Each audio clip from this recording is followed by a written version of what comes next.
रात के ठीक 11:47 पर ट्रेन स्टेशन पर रुकी। आदित्य जल्दी जल्दी प्लेटफॉर्म पर उतरा। शहर उसके लिए बिल्कुल नया था। नौकरी का पहला दिन था और रहने के लिए उसे एक सस्ता होटल ढूंढना था। स्टेशन के बाहर एक पुराना सा बोर्ड टिमटिमा रहा था, होटल शांति निवास, सस्ते और सुरक्षित कमरे। उसे और कोई विकल्प नहीं दिखा। वो अंदर चला गया। रिसेप्शन पर बैठा बूढ़ा आदमी उसे घूर रहा था। उसकी आंखें अजीब थीं, जैसे बहुत कुछ जानती हों। कमरा चाहिए? बूढ़े ने धीमी आवाज में पूछा। हाँ, एक रात के लिए। बूढ़े ने रजिस्टर आगे बढ़ाया। आदित्य ने साइन किया। बूढ़ा कुछ सेकंड तक उसे देखता रहा, फिर बोला, कमरा नंबर 13 खाली है। पास खड़ा एक वेटर अचानक घबरा गया। साहब, 13 तो। बूढ़े ने उसे घूरा। वेटर चुप हो गया। आदित्य हल्का सा हंसा। मैं अंधविश्वास में विश्वास नहीं करता। कमरा तीसरी मंजिल पर था। कॉरिडोर लंबा और सुनसान था। लाइट्स हल्की हल्की झिलमिला रही थीं। जैसे ही उसने दरवाजा खोला, अंदर ठंडी हवा का झोंका आया। कमरा साफ था, लेकिन अजीब तरह से ठंडा। दीवार पर एक बड़ा आईना लगा था। आईने के कोने पर हल्की सी दरार थी। आदित्य ने सोचा, शायद पुरानी बिल्डिंग है। उसने बैग रखा और सोने की कोशिश की। रात के 1:13 पर अचानक उसकी आंख खुली। कमरे में किसी के चलने की आवाज आ रही थी। टक टक टक, जैसे कोई नंगे पैर फर्श पर चल रहा हो। आदित्य ने लाइट ऑन की। कमरा खाली था। शायद सपना था, उसने खुद को समझाया। लेकिन जैसे ही उसने लाइट बंद की, आईने में हल्की सी परछाई हिली। वो तुरंत उठ बैठा।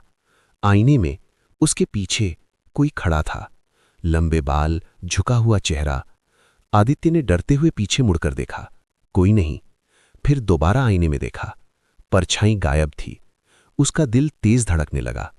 तभी बाथरूम से पानी टपकने की आवाज आई। टप टप टप। वो धीरे धीरे बाथरूम की ओर बढ़ा। दरवाजा खोला।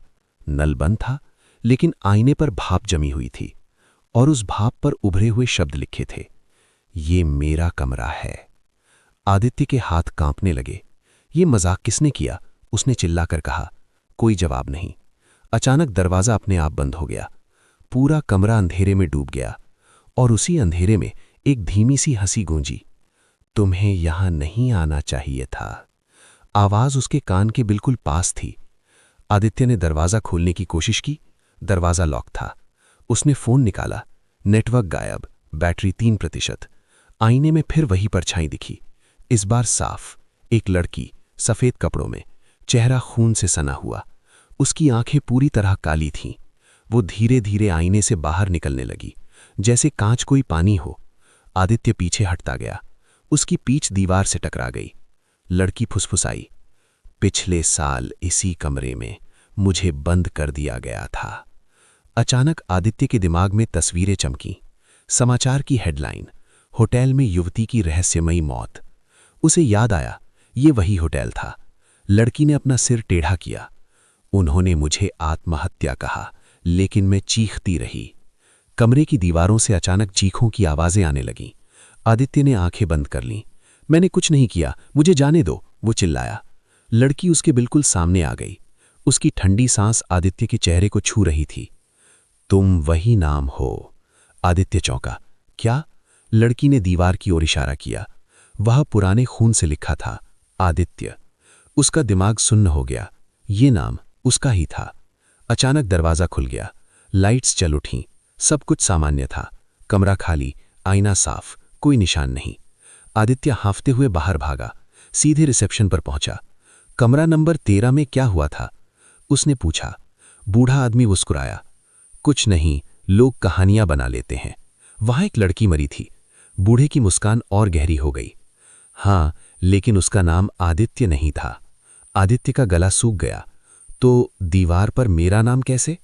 बूढ़ा धीरे धीरे उठा। उसकी आवाज अब भारी थी। हर साल उसी तारीख को एक नया आदित्य आता है। आदित्य पीछे हट गया। क्या मतलब? बूढ़े की आंखें काली हो गईं।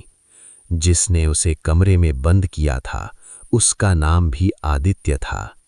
अचानक आदित्य को याद आया, 1 साल पहले उसने दोस्तों के साथ मजाक में एक लड़की को कमरे में बंद कर दिया था।